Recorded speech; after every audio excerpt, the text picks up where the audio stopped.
pour lui, l'anti-France, c'est deux choses. C'est Emmanuel Macron avec ce sale sourire que tout le monde veut effacer parce que il a un côté tête à claque qui est absolument aujourd'hui révulsant. Et de l'autre, c'est la marque visible de la destruction de leur cadre et de leurs conditions de vie, qui est le multiculturalisme destructeur imposé par la pression migratoire, et de l'autre côté, la perte de l'autonomie économique dont le visage est la désindustrialisation. Ouais. Et tout ce monde-là, eh bien, ce n'est pas un pays, mais il a un drapeau, c'est un drapeau bleu à étoile jaune pisse.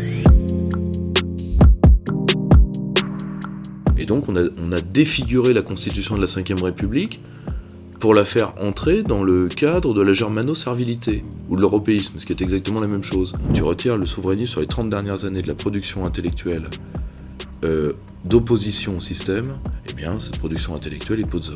Toute discussion politique dans un pays qui n'a pas de souveraineté est une discussion de bistrot. On empoisonne le monde dans lequel mes enfants devront vivre. Est-ce qu'on se rend compte qu'Emmanuel Macron est quand même l'homme qui a acté dans le vocabulaire de la haute fonction publique à chaque fois d'effacer le mot France pour mettre le mot Europe. C'est-à-dire que ça y est, c'est fait, la France a disparu quasiment du vocabulaire public. Est-ce qu'on peut se regarder dans les yeux et se dire la France existera encore quand toi et moi on quittera ce monde? C'est ça l'enjeu pour toi. Bien sûr, c'est l'enjeu pour toi. Il y a quoi d'autre comme enjeu? Bonjour à tous et bienvenue sur VA+. Je suis aujourd'hui avec Pierre-Yves Rougeron. Bonjour. Donc aujourd'hui on va un petit peu parler souverainisme, faire le bilan des dernières législatives et des présidentielles avec quelqu'un issu d'un mouvement qu'on n'invite pas souvent sur la chaîne. Donc je suis très heureux que tu sois là aujourd'hui. Avant qu'on commence, n'oubliez pas de vous abonner afin de recevoir les notifications pour voir tout ce qui sort un petit peu sur cette chaîne-là. Donc tout d'abord, Pierre-Yves, est-ce que tu peux te présenter un petit peu, nous raconter un petit peu ton parcours? Tu as d'abord été universitaire, ensuite tu as fait un peu de politique, aujourd'hui tu es président du Cercle Aristote. Est-ce que tu peux un petit peu... Avant tout, je suis depuis près de 18 ans, peut-être 18 ans cette année, militant de la cause nationale et souverainiste. Donc ça m'a suivi pendant mon cursus à l'université, qui n'est pas terminé vu que je suis en voie doctorale, pendant ma vie professionnelle, parce que j'ai travaillé dans différents secteurs. Je travaille dans le milieu de l'édition, je travaille toujours dans le milieu de l'édition d'ailleurs. J'ai travaillé dans les institutions européennes et j'ai travaillé dans les milieux associatifs et dans le milieu qu'on appelle globalement le milieu du conseil. Mais j'ai toujours essayé de marquer mes idées dans ce que je faisais, parce que c'était... je les ai assumées publiquement sous mon nom, à l'ère de la googlisation généralisée, si tu veux. Oui. Comme on peut plus donner patte blanche, autant montrer les pattes quand même, tu vois. Donc aujourd'hui, j'ai une carrière professionnelle et j'ai une carrière militante qui s'incarne par une association que j'ai fondée il y a 14 ans, qui est devenue assez lourde sur Internet, assez lourde en nombre d'hommes, qui est ce qu'on appelait dans le temps des cercles d'éducation populaire, qui est le Cercle Aristote, qui aujourd'hui a une chaîne YouTube respectable de plusieurs dizaines de milliers de membres, a des cercles de province, a créé une revue trimestrielle qui sort là son 29e numéro sur la souveraineté alimentaire.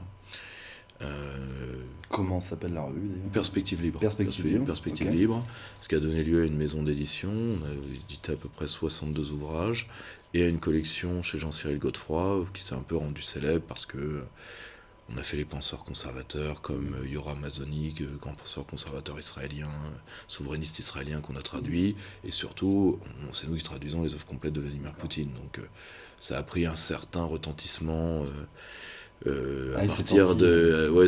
ces temps-ci, on s'est fait des tas de potes. Ouais. Et là, si tu veux, là pour le coup... Et vous avez Sapir aussi. Alors on a eu l'honneur d'avoir le dernier ouvrage de Jacques Sapir sur la planification.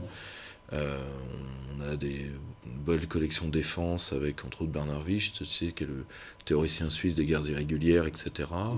Donc, mais surtout, moi j'utilise ces deux médians, un pour les auteurs, disons, confirmés, et un autre pour lancer les jeunes auteurs, parce que moi, mon obsession, c'est de répondre à la totalité des questions que le réel nous pose. Parce que, tu vois, je reprends Lyotard, les grands récits hérités. Tu vois, aujourd'hui, t'es ni de droite ni de gauche parce que tes parents l'étaient. T'as plus de culture politique héritée, sauf dans des milieux extrêmement marginaux. Donc nous devons former une partie de la jeune génération, lui permettre d'extraire ses propres cadres, parce qu'on ne va pas éternellement demander à nos maîtres de faire le travail à notre place, parce que tout simplement les gens vieillissent et il faut refaire les cadres. Là, tu vois, j'ai 9 ouvrages qui sortent à la prochaine rentrée littéraire, donc de septembre à décembre, et la moitié sont des premiers livres de jeunes auteurs souverainistes. C'est parce que le marché de l'édition fait qu'ils auront très difficilement un premier éditeur. On a une génération absolument brillante qui arrive, et il faut l'aider à se structurer elle-même, et il faut lui donner un minimum de visibilité, parce que sinon, nous allons rester des écoles parcellaires, et nous ne répondrons pas à la totalité des questions du réel, et si tu réponds pas, bah c'est très simple. Les gens sont légitimistes. C'est pas qu'ils t'aiment pas, c'est qu'ils te font pas confiance. Donc ils préfèrent rester avec un pouvoir qu'ils savent despotique, mais qui au moins est déjà aux affaires et donc est plus rassurant pour un peuple vieillissant particulièrement que l'aventure, quoi. Oui, bien sûr. Donc c'est un petit peu un de tes objectifs premiers, c'est de former une génération militante et intellectuelle, en fait. Former Premièrement, des cadres, et deuxièmement, ouais. de prendre des parts entières du débat auxquelles on n'a rien à dire. Là, par exemple, un des premiers séminaires, c'est parce que j'organise un séminaire de recherche semaine. Ouais. À Paris, les cercles de province, c'est plus espacé, parce qu'à Paris, c'est possible de le faire. Ouais. Or, tous les lundis soirs, et par exemple, l'un des premiers séminaires de la rentrée de septembre sera sur l'économie circulaire.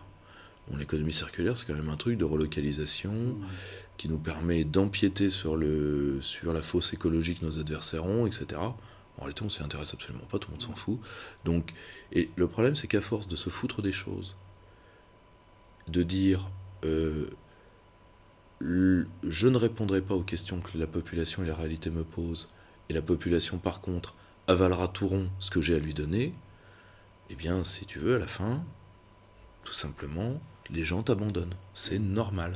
Donc, moi, j'essaye de permettre la formation de gens et la médiatisation de gens qui ont des alternatives dont le camp national devrait, à mes yeux, s'emparer, parce que un autre monde est possible, et tant qu'on n'arrivera pas à dire, face à l'extrême centre triomphant, qu'un autre monde est possible, eh bien nous vivrons et nous conforterons l'emprise de nos ennemis. Pour une raison, c'est que nous serons juste des oppositions plus ou moins bavardes, plus ou moins efficaces, autour de l'extrême centre. Oui, tu reprends le slogan de Mélenchon, on comprend bien ce que tu veux dire, au sens où on peut le critiquer de bien des manières, mais c'est vrai que tu lui proposes une sorte de vision du monde et un chemin, en fait. Et j'ai l'impression que tu sous-entends qu'à droite, effectivement, on s'oppose, on a ce côté réactionnaire, on a une réaction, effectivement, aux dérives contemporaines qu'on peut tous observer, mais il n'y a pas forcément de chemin qui est tracé, de ligne idéologique, etc.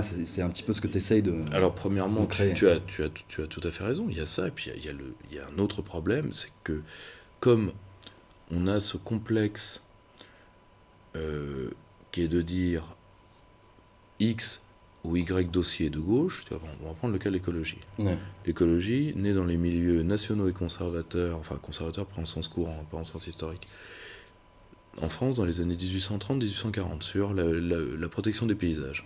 Aujourd'hui, pour la plupart des militants, l'écologie, c'est les gauchistes, c'est Sandrine Rousseau, c'est les cheveux bleus, c'est les hommes déconstruits, terminé. Moralité, tu as des tas de gens, particulièrement dans les jeunes générations, qui ont une conscience écologique, qui est d'ailleurs généralement apolitique, qui est plutôt l'idée qui monte quand il n'y a rien d'autre. Et ces gens-là, tu t'interdis de leur parler, parce que tu as décrété que c'était la gauche, que la gauche avait marqué le territoire, et donc, tu sais, c'est une obsession de la droite, faut pas parler de l'université, c'est la gauche qui l'a pris, tout a été pris par la gauche de toute façon, ce qui est normal, parce que la gauche est arrivée à conquérir des places qui avaient été laissées vides. Donc si tu veux, c'est pas un exploit militaire d'arriver dans une Bastille vide, de se mettre sur un tabouret et de dire j'ai gagné. Tu vois, la seule chose, c'est que on a une culture la culture de droite est fondamentalement une culture de retraite, pas une culture d'offensive. de retraite et de nostalgie. C'est-à-dire, on abandonne les places, elles sont prises par la gauche et après on chiale. Moi, à titre personnel, je viens d'ailleurs, idéologiquement, et je viens d'une école qui ignore le pleurnichistin. Donc j'estime qu'un territoire perdu n'est qu'un territoire à reprendre. Ça fait des bons écrivains, peut-être pas des meilleurs politiques.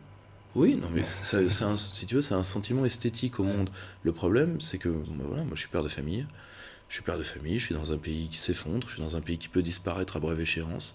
Je suis dans un pays où des parts entières du territoire peuvent retourner à l'état barbare pour certaines, où la condition de la liberté nationale enlevée, évanouie, fait que nous avons régressé en termes de liberté individuelle, ce qui fait que mes enfants vivront peut-être l'état servile.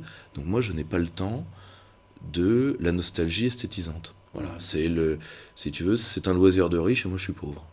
Mais alors justement, tu as un vrai parcours politique aussi de militant. Je crois que tu es passé par l'UMP, puis par le RN, qui était le FN à l'époque. J'ai jamais été encarté au RN. J'ai travaillé, entre autres, avec le RN. Et est-ce que c'est justement ce que tu viens de développer comme analyse, est-ce que c'est quelque chose que tu as pu justement constater sur le terrain? Est-ce que c'est dans ces années de boulot justement avec des élus? C'est très simple. C'était malheureusement très simple. Tu avais 3 tendances. La première, tu avais la tendance des gens qui ont été socialisés dans la droite radicale, ce que moi j'ai jamais été. Bon. C'est-à-dire des gens qui ne sont pas dans la suite des idées, mais qui sont dans la fuite dans les idées. C'est-à-dire qu'eux, ils sont dans ce que Julien Freud appelait l'impolitique. C'est-à-dire qu'ils sont dans le raisonnement incapacitant, comme le sont les gauchistes d'ailleurs. Tu vois, c'est-à-dire, tu vois, le raisonnement du gauchiste, c'est il faut détruire le patriarcat blanc. Très bien. Oui, mais toi, tu vis de quoi? Moi, j'ai du RSA qui était donné par quoi? Par le patriarcat blanc. Bon, ta guerre révolutionnaire, elle s'arrête là, tu vois. Parce que malheureusement, tu veux détruire un système qui garantit le chichon, et entre le chichon et la révolution, tu as fait ton choix.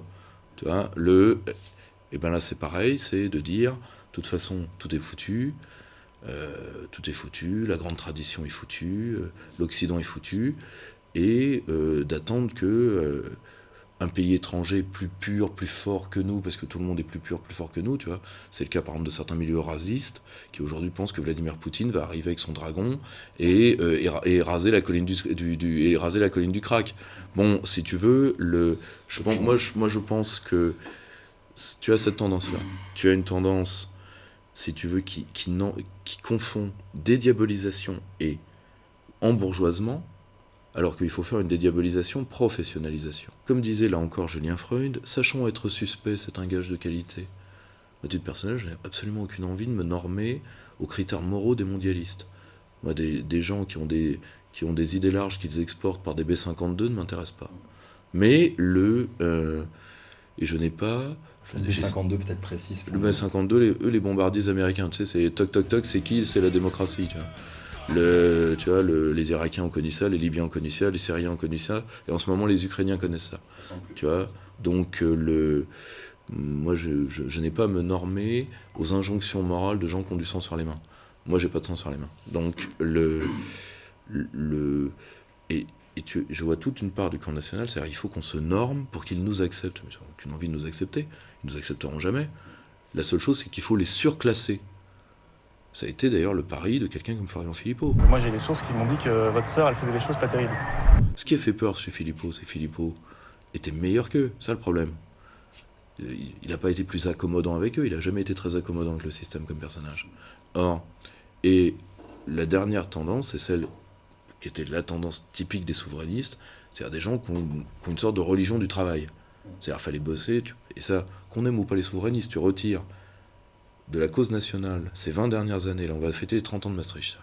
Tu retires le souverainisme sur les 30 dernières années de la production intellectuelle d'opposition au système, eh bien cette production intellectuelle est peau de zob. Voilà. En masse et en qualité. Je suis désolé de le dire, je manque de respect à personne, mais c'est un constat. L'armature idéologique, c'est mes camarades qui l'ont fait. Et je pense que ça doit continuer tout simplement parce que il faut des choses réalistes et en même temps, pour reprendre notre sympathique Zébulon d'Amiens, et en même temps suffisamment radical pour prendre la mesure des défis du temps. Tu vois, c'est-à-dire ni tentation Bérou, ni tentation, je dirais pas survivaliste, mais pas de tentation nihiliste. Tu vois. Alors toi justement, c'est l'idéologie dont tu te réclames, c'est le souverainisme. Est-ce que tu te dirais de droite? C'est une question que beaucoup se posent à ton sujet. C'est vrai est-ce que le souverainisme finalement est de droite ou de gauche? Est-ce qu'on peut le classer comme ça? Est-ce qu'il y a différents courants au sein même du Alors, souverainisme? il y a différents. Alors, je dirais qu'il y a différents penchants au sens philosophique du terme penchant. Tu as deux types de souverainistes fondamentalement. Tu as les souverainistes pour qui la souveraineté est le moyen, et ce en quoi ils ont raison, de réaliser leur programme idéologique, de gauche ou de droite, ce qui veut dire qu'ils sont les seules personnes conséquentes de leurs écoles idéologiques.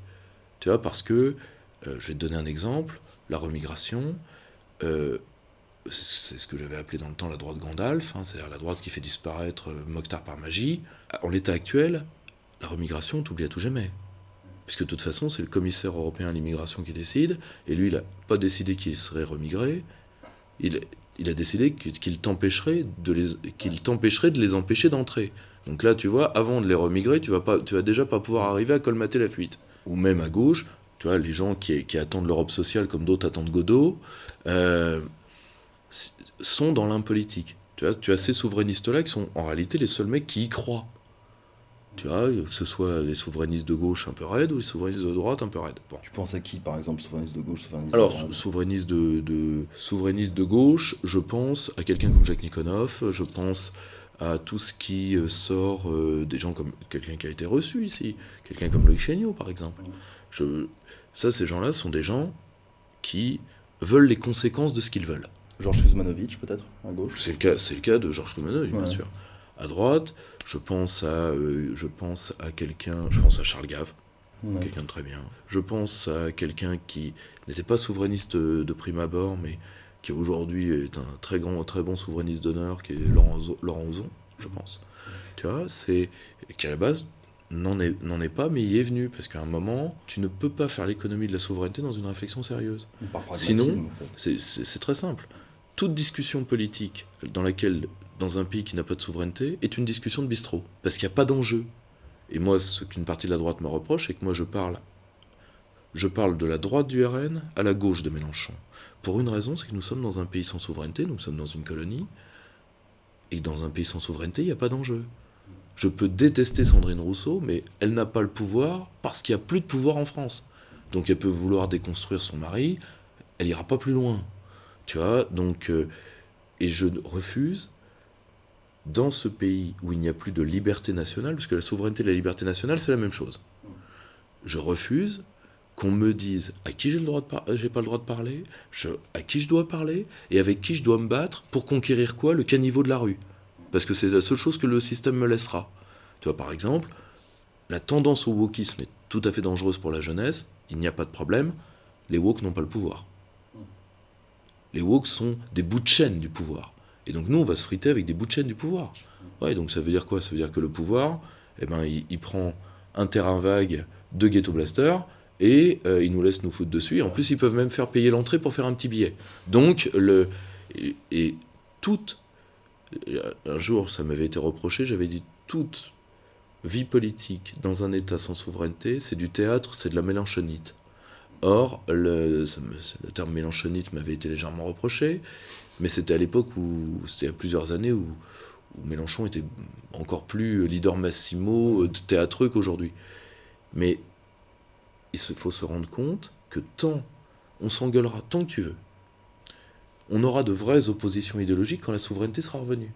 Tu vois, cas typique, cas anglais. Mais, à l'instant T, toutes les divisions politiques françaises sont du mauvais théâtre de boulevard. Et ça, c'est un état de fait. Je rappelle que rien que pour la TVA sur la restauration, Chirac a dû baisser son froc pendant 6 ans. D'accord ? Donc, ils ne vous laisseront rien. Et d'ailleurs, rappelle-toi ce grand métaphysicien, pas du blue jean, mais plutôt du jean à boire, qui était M. Jean-Claude Juncker, qui, dans un accès de franchise et de sincérité que lui permettait l'éthylisme dont il était coutumier, a dit il n'y a pas de démocratie contre les traités européens, c'est-à-dire il n'y a pas de démocratie contre moi. D'un point de vue technique, il a tout à fait raison. Quand ces gens vous disent qu'ils vous dominent, ayez l'obligeance de les croire. Je suis atterré qu'on se batte à l'opinel rouillé dans des débats dont de toute façon nous n'avons plus la responsabilité étatique. C'est-à-dire, on peut, tu vois, je veux dire, tu auras eu une chambre totalement d'opposition, eh bien, Alain Lamassoure, soldat de l'Union européenne et de l'Allemagne, l'a bien dit, nous aurions fait passer les textes européens par décret. Voilà, c'est-à-dire, vote toujours, tu m'intéresses. Pourtant, il y a quand même toujours un argument qui est donné quand les instituts européens font état justement de la primauté du droit européen sur le droit français. C'est que la Constitution reste quand même techniquement au-dessus de ces traités européens. Et alors, il y a une petite galipette qui est faite à chaque fois, mais j'aimerais bien quand même que tu l'expliques. Bien sûr, C'est assez simple, mais quand même, ça en dit long. Ah bah c'est très simple. Quand il y a un problème entre la Constitution et le traité européen, on dit que la Constitution est supérieure et c'est pour ça que c'est elle qu'on change. Et donc on a défiguré la Constitution de la Ve République pour la faire entrer dans le cadre de la germano-servilité ou de l'européisme, ce qui est exactement la même chose. Or, est-ce que tu te rends compte que la Constitution britannique, la Constitution non écrite, ou la Constitution américaine sont des constitutions séculaires? C'est très lourd de toucher parce que c'est un document quasiment sacré, c'est le socle sur lequel un peuple est assis. En France, on traite ça comme un contrat de vendeur d'alcool fait sur une nappe en papier, et donc on la change à chaque desiderata de Bruxelles, de Francfort ou de Berlin. Bon, moi je veux bien tout ce qu'on veut, mais cet argument-là qui est du juridisme qui déshonore la doctrine, moi je connais bien la doctrine de droit public, j'en viens à la base. Donc c'est déshonorant. Voilà, malheureusement, en type de juriste, on est passé de René Capitan à Monsieur Blanquer, tu vois, c'est un saut dans le vide. Bon, or, moi justement, je suis pour que la Constitution soit réellement, parce qu'elle est garante des institutions qui permettent la concorde civique et la paix publique, soit très difficilement touchable. Aujourd'hui, dès qu'il y a un problème, dès que nos maîtres ont un problème, on rajoute un paragraphe. Là, par exemple, ils vont nous rajouter parce qu'aux États-Unis, il y a eu un problème d'un arrêt fédéral entre les États fédérés et l'État fédéral sur le droit à l'avortement, on va rajouter des trucs dans la Constitution française. Alors, par contre, là, que va-t-on faire? Vu que là, le Texas veut prendre une législation contre la sodomie, est-ce que la sodomie va être mise dans la Constitution française également? C'est une bonne question, mais et d'ailleurs, vu le respect qu'on a dans notre Constitution, peut-être qu'elle y est déjà. Tu disais justement que certaines de ces positions que tu as, t'as tiré souvent des ennuis au sein de ton propre camp, qui était souvent critiqué, etc. Et c'est vrai que t'as aussi un ton. T'as aussi un ton assez provocateur, t'aimes bien faire des vannes, t'aimes bien attaquer. Mais je le fais pas gratos. Je sais bien, mais t'as un côté un peu fouteur de merde des fois quand même. Je sais, d'où ça vient ce truc-là? Pourquoi ce ton-là? Pourquoi un truc qui est très simple. Un truc qui est très très simple. C'est Dieu, alors il est vrai que je me donnerais pour un bon mot. Bon, ça c'est... Si tu veux, voilà, moi je... français. Voilà, moi si tu veux, voilà, de Audiard à Alexandre Astier, quoi. Bon, voilà, je me donnerais pour un bon mot. J'ai une passion pour la langue française. Et surtout, provocare, c'est obtenir une réaction. Je ne supporte pas d'habiter les us argumentatifs, cognitifs, mondains de gens qui sont morts, qui représentent un monde mort. Parce que si on se fait des manières dans l'état où on est, moi tu vois, on ne comprend rien à ce que je fais si on cherche, si on s'intéresse non pas à la cause, non pas aux écrits, c'est-à-dire ce qui est intéressant dans le cercle Aristote, c'est ce qui en sort, c'est pas moi. Si on s'intéresse à moi, on ne comprend rien à ce que je fais si on ignore la principale variable qui me motive, c'est d'être père de famille. On empoisonne le monde dans lequel mes enfants devront vivre. Et pour ça, si je dois retourner toutes les tables, je retournerai toutes les tables. Et donc, comme je ne supporte pas les mondanités d'un homme mort et d'un monde mort, tu vois, aujourd'hui nous vivons, et c'est tout à fait normal, dans un pays sans souveraineté, Souveraineté, c'est l'élan vital d'un peuple vers sa liberté. Donc, tu retires ça, eh bien, tu es condamné à du Polanski perpétuel. Donc, nous vivons dans un grand bal des vampires. Et moi, je suis juste le mec qui étouffe et qui, dans un monde qui empeste la mort, qui dit « je vais ouvrir la fenêtre. J'ai le droit d'ouvrir la fenêtre. » Et si, pour vous faire bouger, pour vous faire réagir, je dois passer à vos yeux 5 minutes pour un sale con, et après, c'est pas grave. Et surtout, je vous demande une justice intellectuelle. Je ne demande en aucun cas de m'apprécier. Tu veux, je n'ai pas cette prétention, loin de là. Je vous demande juste d'écouter non ce que j'ai l'air de dire, mais ce que je dis. Sur le fond, quoi. Et de me dire, est-ce qu'il a tout à fait tort ? Tu vois ? Parce que, si j'ai tort, de me le démontrer, moi j'ai aucun problème là-dessus. Mais, moi si tu veux, je viens d'un milieu de classe moyenne déclassée, dans un territoire rural pauvre, d'accord ? C'est-à-dire que j'ai eu la chance d'être élevé avec des gens qui, comme ils n'avaient rien, ces gens ne peuvent pas te juger sur ce que tu es, parce qu'ils sont tout en bas. Ils te jugent que sur ce que tu fais. Et moi j'essaye d'être l'homme de mes paroles, comme on dit en anglais. J'essaye de prendre la cause au sérieux, parce que la cause, c'est la liberté de mes enfants. Moi, j'ai des idées très précises sur ce qu'est la souveraineté, très précises sur ce qu'est la France. Parce que la France, c'est cette terre que les miens ont défendue, pour laquelle ils sont morts. C'est cette terre dans laquelle grandiront mes enfants, que je dois leur léguer dans l'état le meilleur possible, et si possible, meilleur que celle dans laquelle je l'ai reçu de mon père. Moi, si tu veux, alors tu me diras, c'est du réac absolu 19e-iste, certainement, mais c'est la seule chose qui me motive. Je ne veux pas regarder ma fille, parce que ma fille est née, dans les yeux, quand elle aura l'âge de se politiser, là, elle a 7 ans, donc dans une dizaine d'années, je ne veux pas regarder ma fille dans les yeux en disant « je t'ai laissé tomber ». Comme c'était plus mondain, plus utile pour moi de pas faire de vagues. Tu sais, on est dans la civilisation du pas faire de vagues. C'est-à-dire, si tout le monde pouvait passer derrière le papier peint, tu vois, tout le monde le ferait. Tu veux pas te dédiaboliser. Je pense pas être diabolisable pour une raison, je n'ai aucune des obsessions des extrêmes gauche ou droite. Aucune. Moi, si tu veux, pour moi, dès qu'il y a 2 personnes dans une pièce, toute personne qui a fait de la sociologie du couple, comme mon ami Stéphane Edouard le sait, dès qu'il y a 2 personnes dans une pièce, il y a un ensemble complexe. Moi, je n'ai aucun des traits de la culture des droites radicales ou des gauches radicales. Moi, j'accuse pas les gens globalement sur les machins, les trucs, etc. Par contre, j'estime être un analyste sérieux, qu'on prenne le travail que j'ai fait ces 18 dernières années et qu'on me dise, non, il a eu tort sur ça. J'ai eu tort sur certains points, j'ai eu tort sur des points de marge. Mais à titre d'éditeur, à titre d'analyste, à titre de chef de groupe, je pense que mes gars ont fait la preuve de leur qualité. Moi, si tu veux, par exemple, je prends un exemple simple, la plupart des auteurs souverainistes étrangers qui ont été traduits en France ces 10 dernières années, c'est mes équipes qui les ont traduits. Tu vois ? Parce que quand j'ai besoin de combattre et que je n'ai pas les cartouches, je vais les chercher ailleurs. Parce que moi, je suis un armurier idéologique. Donc, quand je manque de 7,62, je vais chercher du 7,62.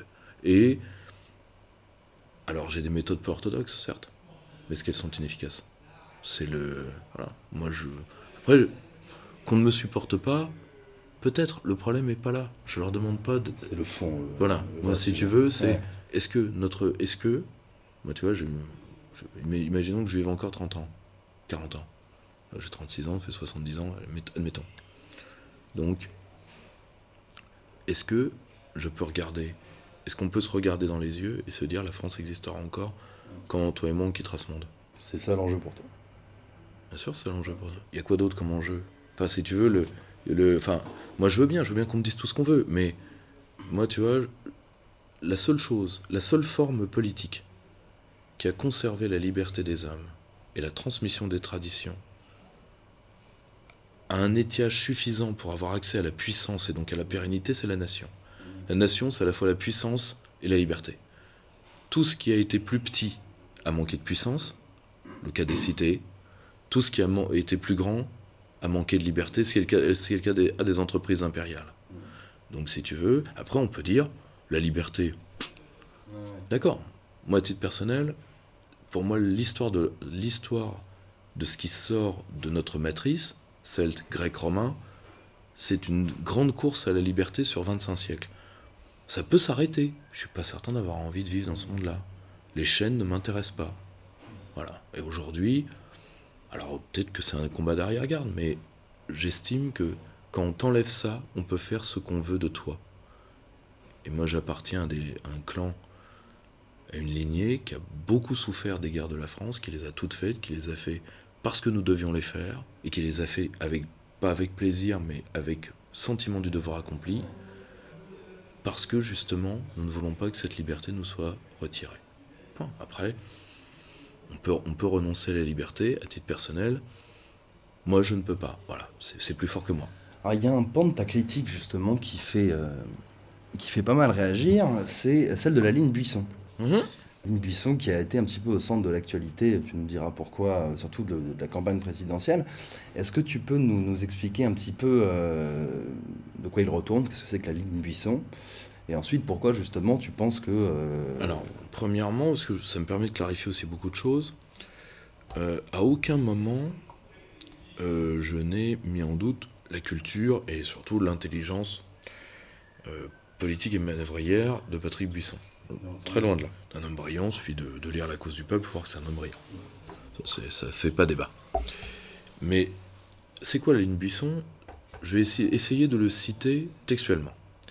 C'est d'allier ce qu'il appelle le groupe sociologique de droite qui est en rétractation constante, comme le groupe sociologique de gauche, avec ce sort de marée que serait le mouvement populiste. Évidemment que le groupe sociologique de droite en prenne la tête, et donc le mouvement contestataire reçoit le groupe sociologique de droite un peu comme en haut de pyramide, et ça a marché une fois, ça s'est appelé le sarkozysme. Éric Zemmour a fait exactement le même calcul. On va en parler justement. Je pense que ça ne peut pas remarcher pour deux raisons. Premièrement, la première expérience a été absolument catastrophique. Parce que, qu'est-ce que le petit peuple français qui est le réservoir du patriotisme et du nationalisme français actuel ? Quoi qu'on en pense, et ça c'est normal, tu sais, Jaurès, la nation, le seul bien des pauvres. Et ils le savent, eux ils le sentent. Tu leur enlèves ça, c'est l'état servile. Comme dit le grand Hilaire Belloc, c'est l'état servile. Point. Ils veulent pas l'état servile. Ils ont mis 5 siècles à en sortir, c'est pas pour y retourner. Nous, on dit oui, mais c'est à cause de Sarkozy. Non, c'est pas à cause de Sarkozy. Alors, je n'exonère pas le nain Magyar, hein, loin de là. Hein.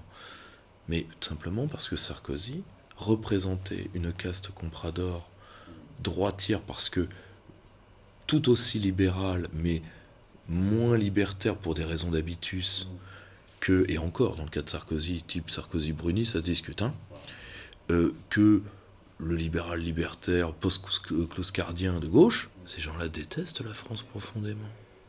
Ils la détestent profondément. La seule chose, c'est que, c'est qu'ils sont prêts à tenir un discours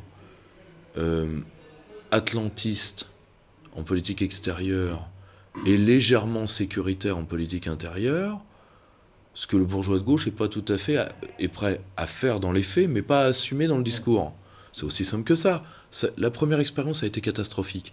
Et donc, le mouvement national, ce qu'on appelle le mouvement populiste, a développé des anticorps contre ça. Et les résultats de la dernière présidentielle l'ont prouvé. Point 1. Point 2, il y a un non-dit de la ligne Buisson que je trouve particulièrement dangereux, et qui se trouve dans la cause du peuple.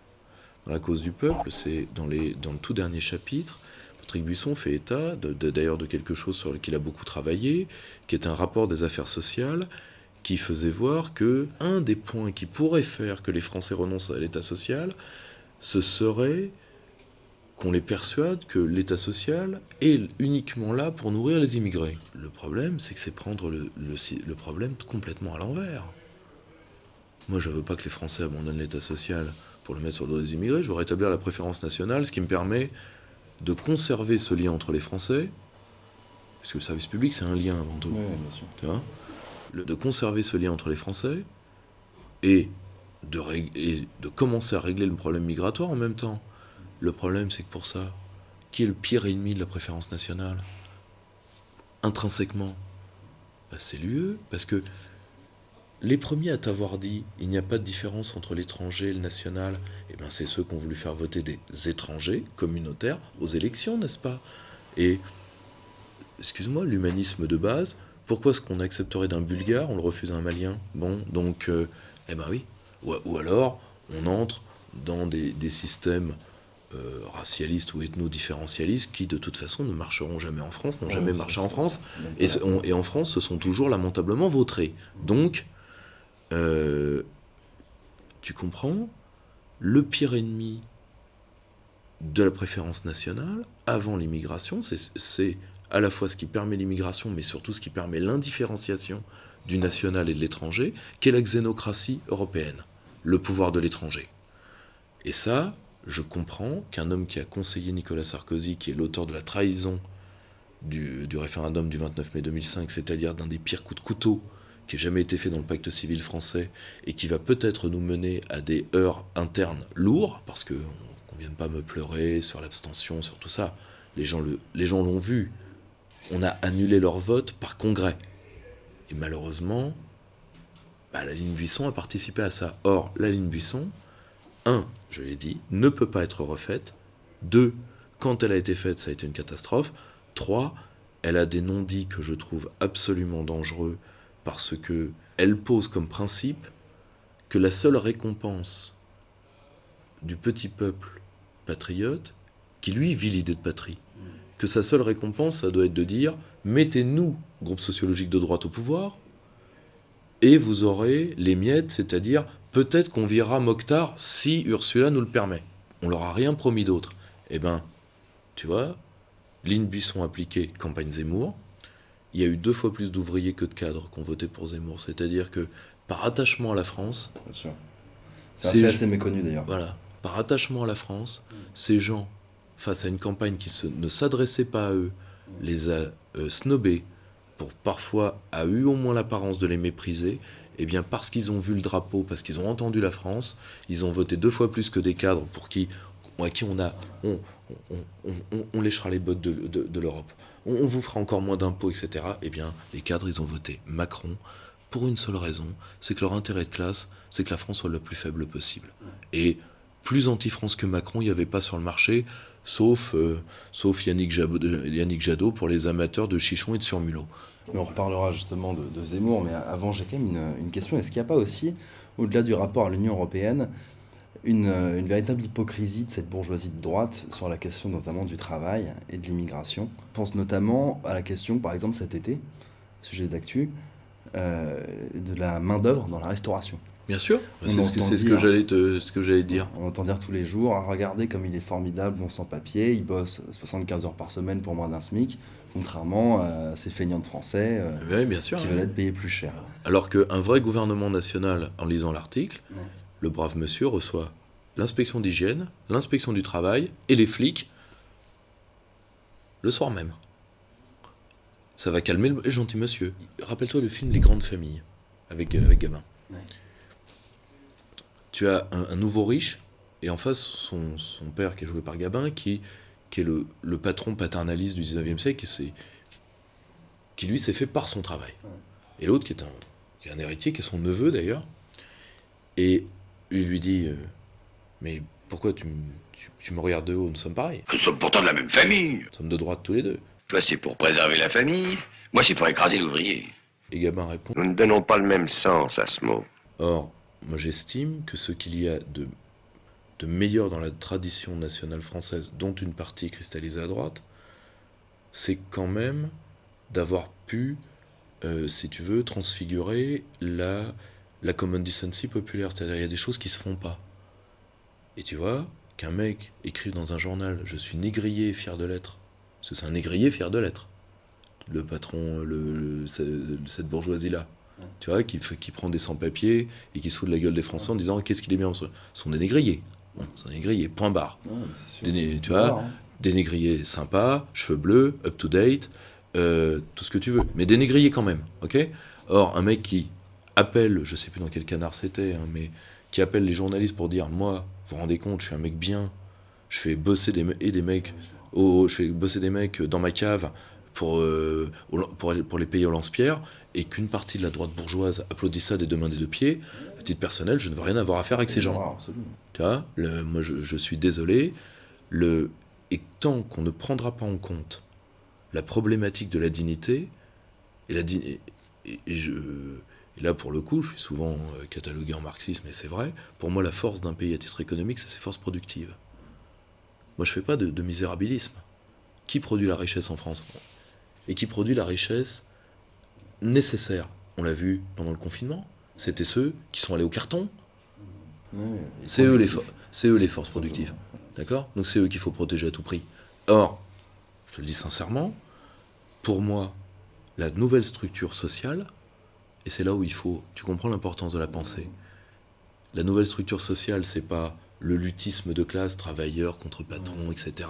Ça, si tu veux, c'est la rente de la gauche à cheveux bleus. C'est le bloc populaire qui unit la petite fonction publique et le prolétariat, face à quoi ? Au-dessous, le lumpen, ce qui est normal, qui est la garantie du pouvoir de la bourgeoisie, et la bourgeoisie oisive, avec ses deux versants, les salariés protégés de certains grands groupes, et la haute fonction publique, les deux unis par le capitalisme de connivence, pour parler comme l'a mis Charles Gave. Alors si tu veux, c'est cette nouvelle structure sociale qu'il faut avoir en tête, c'est celle-là qui nous portera au pouvoir et pas une autre, parce que c'est pas un bloc à trois, contrairement à ce qu'on a pensé, à ce qu'on penserait en regardant l'hémicycle de l'Assemblée nationale, c'est un bloc à deux.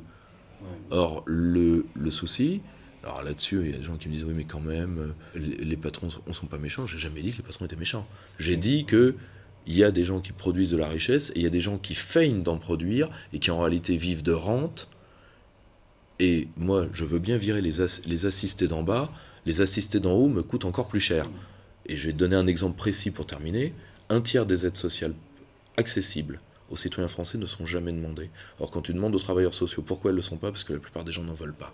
Parce qu'ils ne veulent pas être des poids pour leur propre société, pour des raisons de pouvoir se regarder dans la glace le matin. Oui, parce que comme à droite aussi, il ne faut pas faire d'amalgame. Est-ce qu'il y a quand même des bourgeois patriotes ? Est-ce qu'il en existe ? À titre individuel, bien évidemment. Oui. Le problème, c'est, sont-ils une masse critique ? La campagne Zemmour nous dit qu'ils ne sont pas une masse critique. Alors justement, la faillite d'Éric Zemmour, qui a commencé au premier tour, ceci dit, 7%, c'est pas non plus déshonorant. Non, c'est pas déshonorant. Hein. Bon, en législative, ça a été plus compliqué. Est-ce que c'est la faillite de la ligne Buisson, ou est-ce qu'il y a eu d'autres éléments ? Alors, si tu veux, tu as eu des éléments personnels dans lesquels j'ai pas nécessairement envie de rentrer, tu vois, parce que prendre les gens au carton, moi, tu vois, j'ai trouvé très très dur que les gens s'attaquent au premier cercle d'Éric Zemmour, entre autres à son cercle intime. Ouais. J'ai trouvé ça un peu... on est à la limite du glauque. Et surtout, ce que j'ai du mal à supporter, c'est que nous avons une telle absence. Ce qui est normal d'ailleurs. Nous partons du principe que le monde de l'intelligible appartient à la gauche. C'est-à-dire tout ce qui pense est de gauche. Nous, on n'aime pas penser, donc c'est pour ça que la droite en France, elle pense pas. Résultat, quand elle est un différent de famille, ça devient immédiatement, vu que c'est jamais un différent d'idée, ça devient immédiatement un différent de personne. On est d'accord. Eh bien, ça a permis cette pantalonnade grotesque des législatives où on a préféré donner des circos à En Marche pour ne pas avoir à faire d'alliance nationale. Oui, bien sûr. Eh bien, je suis désolé, avec l'idée grotesque d'un point de vue constitutionnel, mais brillante d'un point de vue communicationnel de Chikirou, élisez-moi Premier ministre, bravo Méluche. Il y a des victoires qui sont méritées. Et nous, on a flingué des circos. Pourquoi ? Parce que, comme on ne débat pas, comme en plus le fait de ne pas débattre fait que on a beaucoup d'aigrefins et de gens sans conviction, et bien à la fin tout devient un conflit de personnes, et à la fin c'est envers et contre tout, genre et ta peau. Et ben c'est on ne change pas une équipe qui perd et qui continuera à perdre. Ouais, bien sûr.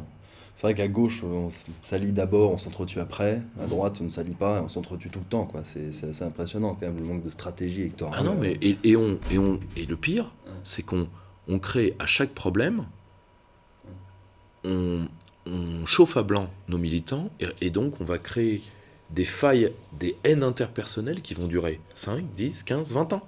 Donc, c'est senti, je rappelle quand même que nous avons, et la campagne Zemmour l'a encore prouvé par une partie de ses cadres, nous vivons encore les reliquats de la scission Le Pen-Maigret.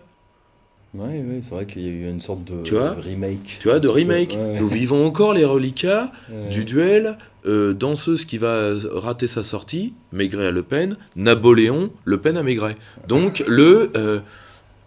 est-ce qu'on se rend compte que pendant ce temps-là, le vrai peuple français, pas celui qu'on fantasme, mais celui qui est au carton tous les jours, c'est lui qui prend, et d'ailleurs, qui a voulu prendre les affaires en main directement, parce qu'on l'a trop écœuré. Les gilets jaunes, c'est ça. Les gilets jaunes, c'est autour d'un bras zéro, un mec qui sait pertinemment que son voisin d'en face a voté Le Pen, et que lui, il a voté Mélenchon, mais qui ont décidé de ne pas en parler, parce que ils sont ceux sur qui s'exerce la domination.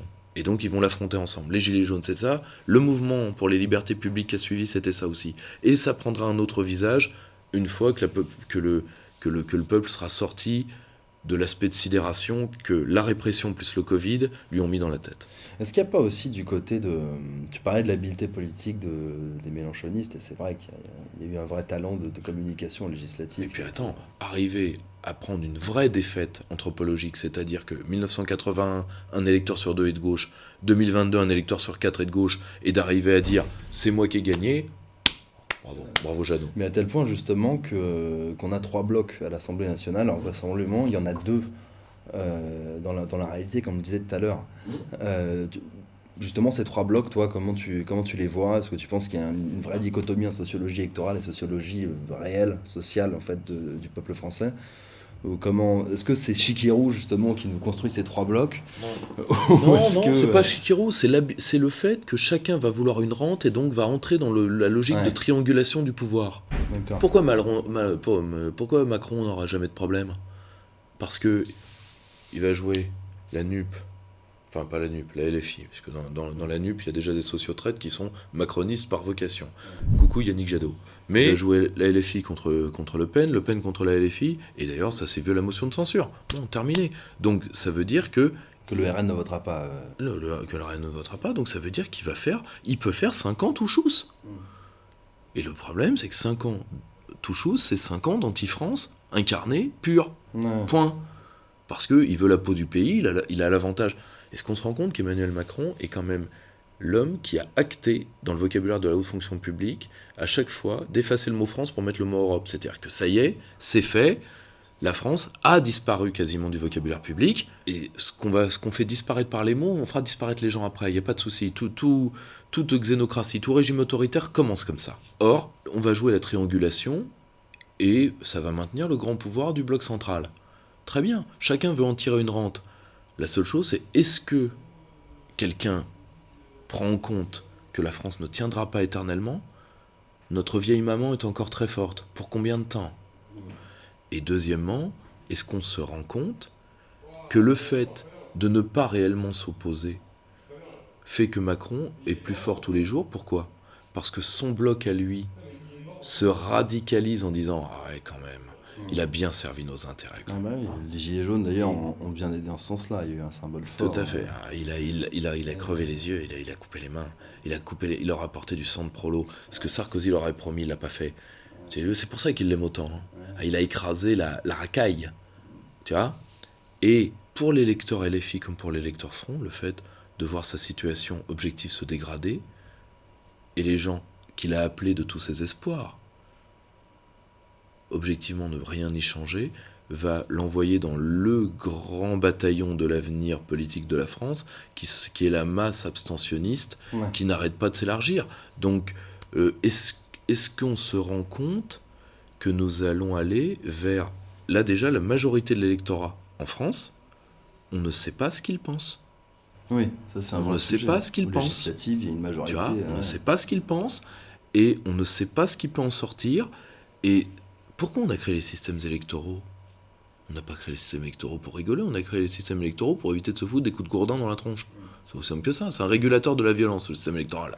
Hein, c'est comme l'État social. L'État social, on n'a pas fait ça Tu vois, on a fait ça pour que les passions sociales qui sont légitimes n'emportent pas la fin du contrat social. C'est pour ça qu'on a fait ça. C'était la guerre permanente. C'est pour éviter la guerre permanente. Ouais.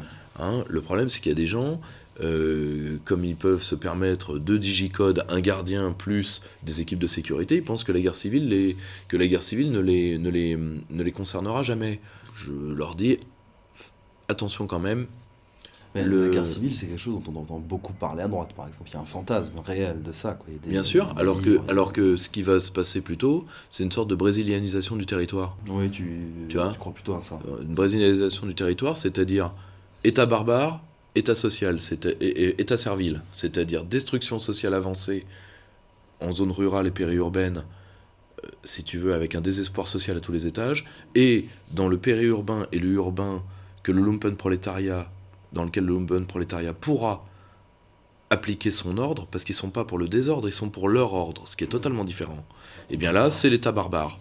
Donc si tu veux, tu vois, t'es entre Ken Loach et Laurent Oberton. Ouais, c'est ça. Bon, c'est ça qui va arriver. Or, est-ce qu'on veut ça ? Est-ce qu'on veut ça ?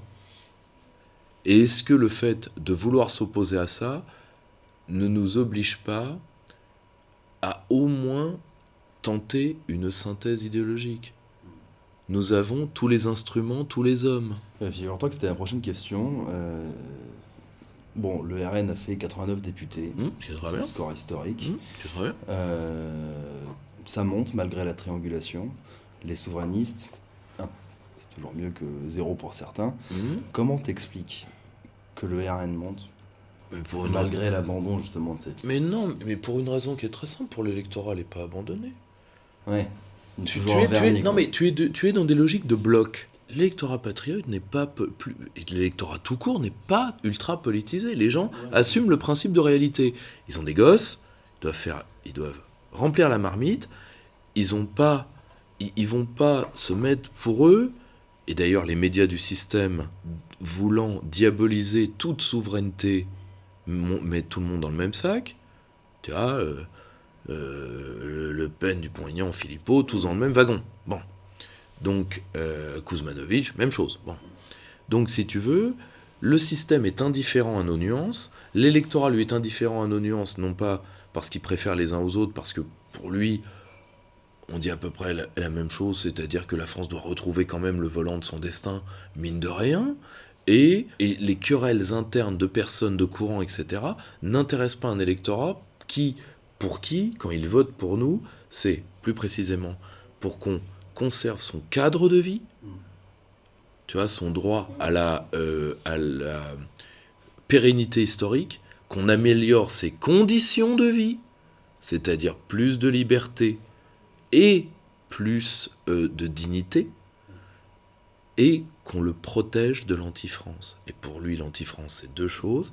C'est Emmanuel Macron avec ce sale sourire que tout le monde veut effacer parce que il a un côté tête à claque qui est absolument aujourd'hui révulsant, et de l'autre, c'est la marque visible de la destruction de leur cadre et de leurs conditions de vie, qui est le multiculturalisme destructeur imposé par la pression migratoire, et de l'autre côté, la perte de l'autonomie économique dont le visage est la désindustrialisation. Ouais, et tout ce monde-là, eh bien, ce n'est pas un pays, mais il a un drapeau, c'est un drapeau bleu, étoile jaune pisse. Et ça, si tu veux, il suffit de voir les enquêtes internes dans le camp national. Majorité électorat RN, majorité électorat Reconquête, Frexiteurs tous les deux. Et donc pour eux, c'était d'ailleurs, moi, à l'exception de 2-3 mecs d'extrême droite qui pensent sincèrement que l'Allemagne fera d'eux des Gauleiters et qui sont des alcooliques de bistrot de métier, la plupart, tu demandes aux gens de Zemmour ou aux gens du front de l'électorat, c'est-à-dire des gens qui n'ont pas intérêt à dire des choses parentes, mais ils te disent, évidemment, on ira au carton face à l'Union européenne parce que ces gens-là ne nous empêcheront pas de vivre. Mais le truc, c'est que sans doute que ces enquêtes sont vraies. Pourtant, on remarque que les mouvements politiques les plus hostiles vis-à-vis de l'Union européenne, et sans doute du fait de l'abstention dont tu parlais tout à l'heure, font peur à la bourgeoisie de gauche comme de droite d'ailleurs. Et donc, baisse dans les urnes. Et d'ailleurs, on atteste l'unique député souverainiste, Nicolas Dupont-Aignan, Bien sûr. qui est à l'Assemblée nationale. Donc comment on s'en sort de ça? Comment on s'en sort? On s'en sort, je pense, de deux manières. Premièrement, si tu veux, un mouvement politique, et c'est là d'ailleurs ce que personne ne veut comprendre dans notre situation actuelle, si on fait un peu de politique fiction, qu'est-ce qui va nous arriver? On va avoir dans les années à venir des taux d'abstention à l'américaine. Pourquoi? Parce que la dernière génération qui vote, c'est la génération, c'est les boomers. Bon. Or, les boomers, ils ont un cadre idéologique très précis qui est tout pour ma gueule. Simple. Ok? Donc pour eux, ils s'accrochent, c'est la dernière génération européenne. Ouais, ça c'est vrai. C'est la dernière génération européenne, parce que pour eux, l'Europe, c'est ce truc qui allait enfin nous débarrasser de la France. Bon. Le problème, c'est que, tu sais, comme disait Pierre Boutan, mais oui, à chaque génération, on dit que la France est morte et la France nous enterrera tous, et elle les enterrera aussi. Donc, le problème, c'est que cette génération-là, qui entre aujourd'hui dans le 4e âge, va, si tu veux, encore augmenter l'abstention. Donc on va se retrouver avec, en plus, la fin des grands récits hérités. C'est-à-dire que tu as des gens qui peuvent, sans aucun problème, défendre en même temps une position lepéniste et une position mélenchoniste sans problème. Et qui n'ont plus ces interdits moraux qui étaient ceux de la gauche morale. Ou de la droite anticommuniste d'antan, la droite à papa, pour qui, derrière chaque feu rouge, il y avait Staline. Bon. On atteste d'ailleurs la soirée du second tour de 2022. Le Pen a plus de 40%, rien dans la rue. Rien dans la rue. Rien dans la rue. Effectivement, il y a quelque chose qui s'est passé en France. Rien dans la rue. Et puis attends, regarde le vote de nos frères des Dom-Tom. Ouais, en plus. Là, attends, Je rappelle quand même que du temps de Le Pen père, les Dom-Tom, c'était oublié ça à tout jamais. Hein. Ah bah non, on n'y foutait même pas les pieds. Hein. Ouais. Tu vois, à l'exception de la Polynésie française, qui est la chasse gardée entre autres d'un député qui avait de grands projets pour le territoire, qui était Jean-Claude Martinez. Mais mis à part ça, t'oublies à tout jamais. Or, quelque chose a changé en France. Or, le pouvoir lui pense qu'il va garder la jeunesse cultivée, qu'il peut se maintenir dans une part de la jeunesse en utilisant un peu le mouvement woke, mais beaucoup l'écologie, parce qu'elle est une forme de dépolitisation. Ça, la NUPES le fera toujours mieux qu'eux, d'une certaine manière. Oui, mais c'est pas grave, ils attraperont les écolos au passage. Mais Ouais, si tu n'as pas vu... T'y crois vraiment? Pas tout. La danse du ventre semi-prostitutionnelle de Monsieur Jadot est quand même, si tu veux, enfin, je sais pas, si tu veux, je sais qu'on a dépénalisé le délit de racolage, mais c'est quand même très agressif comme technique de drague. Or, non, mais soyons clairs, il les attrapera. Pourquoi? Et il les attrapera comment? Par l'Europe. Voyons, évidemment. La coagulation de l'anti-France, c'est quoi? Je crois pas à la désobéissance européenne. La désobéissance européenne, techniquement, c'est pas possible pour une raison. L'Union européenne agit exactement... Tu vois, pour comprendre l'Union européenne, il faut avoir une base de connaissances médicales. L'Union européenne agit comme un cancer.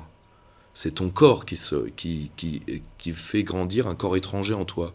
Le juge européen de droit commun, c'est le juge national de premier degré. Et le corps des magistrats appliquera le droit européen contre notre droit. Il n'y a aucun problème. En plus, ils en ont l'idéologie. Et en plus, cette idéologie donne leur force à leur corps de classe auquel le corps des magistrats est très attaché. Donc, si tu veux, désobéissance, tous les actes que tu prendras. On va prendre le cas migratoire, parce que je sais que la droite aime bien ça. On est d'accord que le regroupement familial, c'est la directive de 2003. Les États ne doivent prendre aucune mesure qui rende impossible dans les faits ou gêner dans son application la directive de 2003. Ok ? Tu peux toucher des conditions à la marge. Ouais. Mais ces conditions sont toujours évaluées, non par toi, mais par le juge communautaire. Ok ? Eh bien, ils ont élargi par exemple, le regroupement familial, descendants, ascendants, latéraux. Ça fait de grandes familles. Ok ? Et tu essayes, aujourd'hui, quand tu arrives à expulser un mec, il faut embrasser le flic sur les deux joues. Parce qu'il faut vraiment y aller pour arriver à foutre quelqu'un dehors. Or, je vais te donner un exemple. Tu dis, j'ai des gangs de Tchétchènes, Tu sais, après la moutarde de Dijon, le Tchétchène à Dijon, tu vois. Même Le- Mélenchon. Tu vois, j'ai des gangs de Tchétchènes, il faut que je les vire. Eh bien, tu sais qu'en droit communautaire, les expulsions collectives sont interdites. C'est-à-dire, il y a autant de dossiers à faire que d'expulser. Et le terme... Et alors, tu me diras, c'est quoi une expulsion collective? C'est simple, ça commence à 2. Ouais. Donc, si tu veux, amuse-toi, Jeannot. Et en fait, Or- c'est des dossiers infinis de la Ah, paperasse. et le pire, c'est que tu vas jouer entre les deux, parce qu'entre la CJUE plus la CEDH, tu vois, t'es dans le Seigneur des Anneaux, les 2 tours. Ouais, Tu d'accord. vois, les 2 tours contre toi, tu vois. Le Mordor, Isengard. Donc, si tu veux, moi je veux bien tout ce qu'on veut en termes de désobéissance. Le problème, c'est que la désobéissance, c'est simple. Moi, j'ai vécu la crise grecque quasiment de l'intérieur. Quand Tsipras a commencé à parler de désobéissance, en réalité, il commençait déjà à parler de capitulation. Or, moi, je veux bien qu'on capitule, mais alors qu'on évite de me dire on est les héritiers d'Homère, les héritiers de machin, etc. Non, non, vous n'êtes pas les héritiers de machin, vous êtes les héritiers d'Adolfo Ramirez. Donc, non, voilà, sachez rester à votre place, n'écorchez pas par votre bouche des noms historiques auxquels vous devez un minimum les laisser en paix. Donc, et surtout, il y a un côté matamor, tu vois, de dire on va sauver la civilisation contre la menace du grand remplacement éternel, parce qu'on est les dignes héritiers de siècles d'histoire, et en même temps, tu te couches face à Jean-Claude Juncker et Ursula von der Leyen. C'est-à-dire, tu vois, si tu veux, à une époque, un ennemi digne, c'était Rommel. Aujourd'hui, c'est Gérald Darmanin. Enfin, si tu veux, tu te couches face à Darmanin, je pense qu'il n'y a pas trop de raison de la ramener. Tu vois, mon problème est là, c'est qu'il faut bien comprendre que ces structures vont nous flinguer. Ce qui est normal d'ailleurs. Elles sont faites pour être antinationales, elles sont faites pour nous flinguer, elles sont sur leur trajectoire. Elles sont un corps parasitaire qui va tuer un corps sain. C'est tout à fait normal. Je leur en veux pas, elles. Je n'en veux pas à la mort de vouloir tuer la vie. J'en veux à la vie de pas se défendre. Alors justement, pour revenir, une fois que tout ça est dit, pour revenir à la question de base, est-ce que tu crois pas justement que l'échec justement de cette ligne un petit peu essayer de ranger le bloc populaire derrière la bourgeoisie de droite, etc., au vu justement de cet échec-là, est-ce que tu crois pas qu'un front un peu plus eurosceptique, du moins, dans le camp national peut être réalisable en termes d'alliance, etc., à l'avenir, ou est-ce que tu crois que au contraire, les querelles d'ego, etc., dont tu fais état ultérieurement, l'emporteront ad vitam aeternam? Si tu veux, Il y aura bien la fin du ça monde open ça ne va dépendre que de 2 choses. Ça va dépendre de la pression que le bloc populaire va mettre sur les partis qu'il représente. Ouais. Premièrement, c'est-à-dire qu'il faut des mouvements de rue, il faut des mouvements sociaux. Moi, c'est pour ça que j'ai beaucoup apprécié le mouvement pour les libertés publiques, parce que les nationaux, tu sais, moi je l'ai vécu ça, 18 ans de maison, moi je me rappelle quand je suis arrivé, il n'y a jamais de manif de rue. Les Français nous détestent, si vous allez dans la rue, vous allez vous prendre des pots de fleurs, il y aura des morts, non. Est-ce que tu peux rappeler quand même ce que c'était que la manifestation pour les libertés publiques? Alors c'est très simple, c'est les camarades des Patriotes derrière Florian qui ont quand même tenu la rue tous les samedis pendant 1 an et demi, et qui la tiennent encore. Moi, j'y étais à celle d'hier à l'Assemblée nationale, c'était plein à craquer. J'étais d'ailleurs extrêmement surpris, tu vois, parce que, tu veux, le jour de semaine, début juillet, bon, Ouais. en plus dans un quartier qui n'est pas nécessairement sympathique à prendre, qui est l'Assemblée nationale, bon, très bien. Et ben on l'a fait, ils l'ont fait. Or, nous avons retrouvé une culture de rue. Une culture de rue, c'est aussi une culture du contact populaire. Nous sommes arrivés à travers ça à parler à des tas de populations qui ne veulent pas marcher à l'ombre. Je pense également à beaucoup de gens qui vivent dans les banlieues, car il ne faut pas oublier une chose. Quoi qu'on pense, pendant le délire covidiste, eh ben, les lieux où vous étiez les plus libres, c'est la campagne profonde et la banlieue. Quoi qu'on en pense. Donc, il faut à la fois un mouvement populaire, et puis à un moment, je suis désolé, il faut réfléchir à un fait simple. Si nous ne faisons rien, nous ne prendrons jamais le pouvoir. Pourquoi ? Parce que la dégénérescence postmoderne est en train de s'ancrer dans les populations et de les faire dégénérer. Il suffit de voir le taux de destruction psychique. Je rappelle que la France est le premier pays consommateur d'anxiolytiques au monde. Le mal-être aujourd'hui quasiment palpable dans la rue de toute une partie de la population, plus les conduites à risque et le wokisme est un symptôme de ça, la destruction anthropologique de toute une part de la population. Si nous ne construisons pas des mouvements qui ne peuvent pas être que des mouvements électoraux, c'est-à-dire des mouvements de transmission culturelle et d'entraide sociale, comme par exemple, je rappelle qu'un pays qui a fait énormément dans les circuits courts pour lutter contre la phase Covid, c'est la Grande-Bretagne. Vous voyez les données. Si nous n'arrivons pas à faire ça, et ça fait partie du travail politique, mais pour ça, il faut retrouver la culture de l'homme politique total, qui était celle de l'ancien PCF ou celle des mouvements gaullistes. Si nous continuons dans la logique strictement électorale, nous allons avoir des rentiers qui vont vivre sur des ruines. Mais est-ce que c'est quelque chose qu'on peut reprocher à la droite, et notamment, pas forcément aux hommes politiques, mais beaucoup aux influenceurs, aux écrivains, etc., c'est d'être un petit peu des rentiers de l'apocalypse. Totalement. Plus ça va mal, plus ça vend des bouquins, plus ça fait... Ah mais oui, bien sûr, mais totalement. Totalement. Ah mais oui, mais tout est foutu, etc. Alors que si tu veux, moi, si tu veux, je ne dis pas du tout ça. Je dis que le système attaque le cœur des hommes. Donc il attaque l'anthropologie. C'est la question anthropologique qui se pose. Mais, c'est pas la première fois. Et puis deux, une anthropologie, ça se rebâtit. Enfin, si tu veux, faire des hommes libres, c'était le programme de Bernanos. Il faut refaire des hommes libres. Faire des hommes libres, c'est long, mais c'est possible. Moi, si tu veux, je l'ai dit, moi, le côté après moi le grand remplacement, enfin, si tu veux, c'est un délire. C'est un délire de châtelain, et moi, j'ai pas de château. Donc, si tu veux, j'estime que tant que la France est dans certains cœurs et dans certains esprits, elle est sauvable. Et si, et seulement si, elle a une vision. La vision, nous avons tout ce qu'il faut pour l'avoir. Sur chaque sujet de fond, nous avons des alternatives prêtes. La seule chose, c'est que nous avons deux grands problèmes. Un, en réalité, on a peur du peuple. C'est pour ça, d'ailleurs, qu'on préfère l'apocalypse. Parce que, je sais pas si...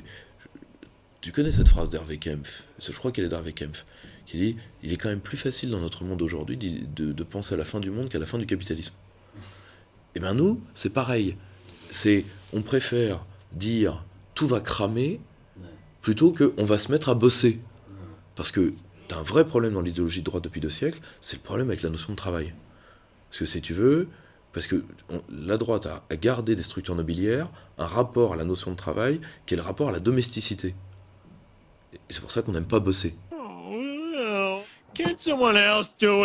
n'aime pas le travail intellectuel, on n'aime pas les idées, on n'aime pas les projets, et la seule chose qu'on dit, c'est on va arriver avec, avec la grande notion de la pensée cardinale de droite, qui est le bon sens, c'est un truc qui ne veut strictement rien dire, et de dire, et on va jouer le bon sens contre le gauchiste à poil ras, au drogué au quinoa.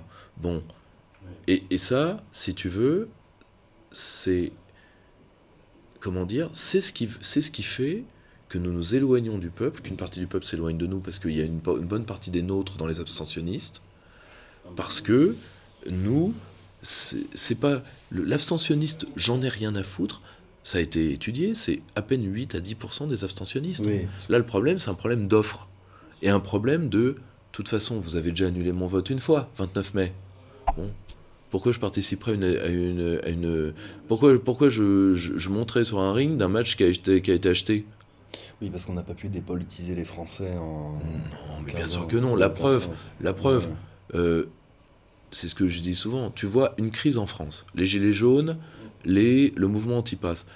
Tout de suite, dès que tu élimines les rentiers administratifs, politiques et autres, tu tombes sur quoi ? Tu tombes sur des gens géniaux. Regarde le nombre de nouvelles têtes qui sont nées à chaque crise. Tu as des nouvelles têtes qui arrivent et tu te rends compte que ces gens-là qui sont des gens de l'ombre, des numéros 2, des N-3, des N-4, en réalité, ils ont des cœurs ils ont des cœurs de leaders. Et tu te dis, tu vois, je vais te donner un exemple. On avait Péronne. Pourquoi on se retrouve avec Martin Hirsch ? Il y a un problème. Il n'y a pas un problème. Je vais te donner exemple, Gilets jaunes. Gilets jaunes, t'avais moi, j'ai édité un des cas de Gilets jaunes, qui était un des intellectuels organiques du mouvement, qui a beaucoup travaillé, qui est Fabrice Grimal. T'avais des gens en or là-dedans, et le système n'a pris que ce que les gauchistes sont arrivés à pourrir. Mais ça veut dire que tu as un grouillement de gens aptes partout, et donc le pays n'est pas mort. Le pays produit de lui-même ses propres élites. Mais attention, le terme élite, c'est ce qu'il y a de mieux dans le peuple pour faire advenir la cause du peuple. C'est ça le terme élite. Nous, Alain Finkielkraut le dit très bien. On n'a pas une élite, on a une jet set. Et c'est très vrai. Enfin, non, c'est très vrai. Enfin, si tu veux, l'évangile selon Dupond-Moretti. Donc, non mais, tu comprends ? Or, nous, on a peur du peuple. On en a peur. Donc, on reste dans des trucs qui sont droito-centrés. C'est-à-dire, tu te rends compte, le grand remplacement, ça a débuté quand ? Depuis quand on est foutu ? 1789, camarade. Mais non, t'as tort. Philippe le Bel s'oppose à la féodalité. La féodalité, c'est la droite. Philippe le Bel, c'est déjà la gauche. Et là, t'as le guénonien de la bande qui arrive, qui dit, mais non, le Kali Yuga commence à l'Antiquité, donc tout est foutu. En réalité, tout n'est pas foutu. Rien n'a jamais commencé. Donc, et puis à la fin, on se dit, resserre-moi un blanc, et puis terminé. Donc, et je te l'ai dit, là, tu as eu une discussion entièrement droitière, entièrement impolitique, entièrement dépolitisée, et donc c'est une discussion de bistrot. Donc, voilà. Et les gauchistes ont les mêmes. Et en valeur absolue, valent pas plus. Mais ils ont moins un pragmatisme électoral qui fait que... Ah, mais j'entends bien. Ah, ça, j'entends bien. Ils ont au moins la science de leurs intérêts. Par contre, nous n'avons pas le choix. Nous avons, pour les gens sérieux en tout cas, une optique de conserver et de transmettre des bases politiques qui vont servir à la structuration de nos mouvements et à notre maintien en contact avec le peuple. Parce que sinon, une large partie du peuple va pas se dépolitiser, mais va se retirer, comme on se retirait sur l'Aventin à Rome, de la sphère électorale. Et nous, après, on va jouer minorité contre minorité. Et résultat, tu vois que la plupart des élections, quand tu fais le calcul des voix, se jouent à pas grand-chose. 200 voix, 80 voix... Et résultat, si tu veux, quelle légitimité veux-tu incarner avec ce genre de jeu ? Ouais, c'est sûr. Et ce jeu-là peut durer longtemps, jusqu'au moment où les structures profondes du pays ne tiendront plus. Écoute, moi je trouve qu'on arrive à la fin. Donc j'ai 2 dernières questions à te poser. Est-ce que on parle souvent de ce défaitisme droitier, ce côté de cultiver la nostalgie. Est-ce que tu as un petit message d'espoir quand même à donner après tant de défaites électorales du camp national dont la plupart de nos auditeurs sont issus? Est-ce que tu as un petit message d'optimisme justement qui pourrait trancher un petit peu avec le ton général À chaque fois que le pouvoir s'est réduit ces 20 dernières années, que le pouvoir globaliste s'est réduit, un des seuls pays qui les a emmerdés, c'est la France. Ça veut dire qu'on est toujours là. J'oublierai jamais une phrase de mon ami, le stratège suisse, qui a écrit sur les guerres irrégulières et sur, entre autres, sur la fameuse guerre civile, tu vois, ce qu'il en pensait, tu vois, chez nous, chez Jean-Cyril Godefroy, Bernard Wicht. J'oublierai jamais ce qu'il m'a dit, mais vous êtes toujours là, les Gaulois. Il m'a dit, moi, en tant que... C'est un des principaux stratèges intellectuels de la défense en Suisse.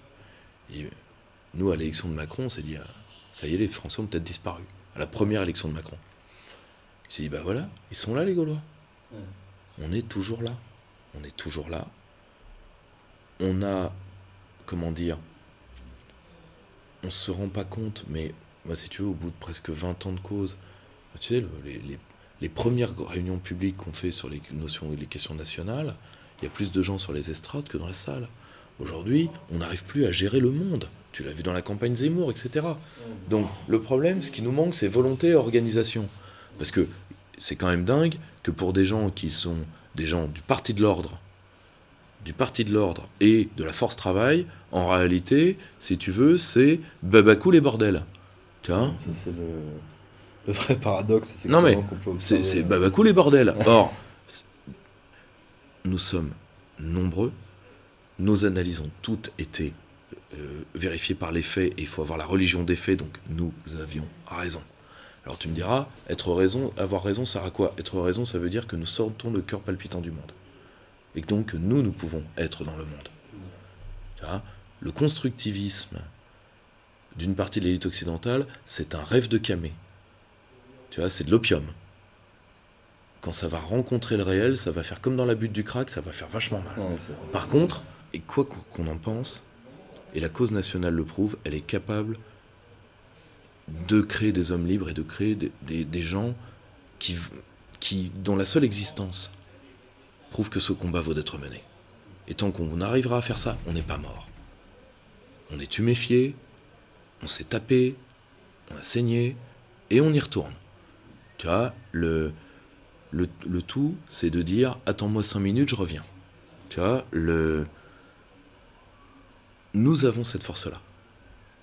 On est plus nombreux qu'on l'a jamais été. La seule chose, c'est qu'on arrive à se dire « Écoute, est-ce qu'on veut gagner ou pas ?» En réalité, nous sommes une force... Tu sais, il y avait la force tranquille chez Mitterrand, nous on est la force incertaine. C'est-à-dire que nous nous sommes découverts forts, alors qu'on aimait bien notre petite marginalité.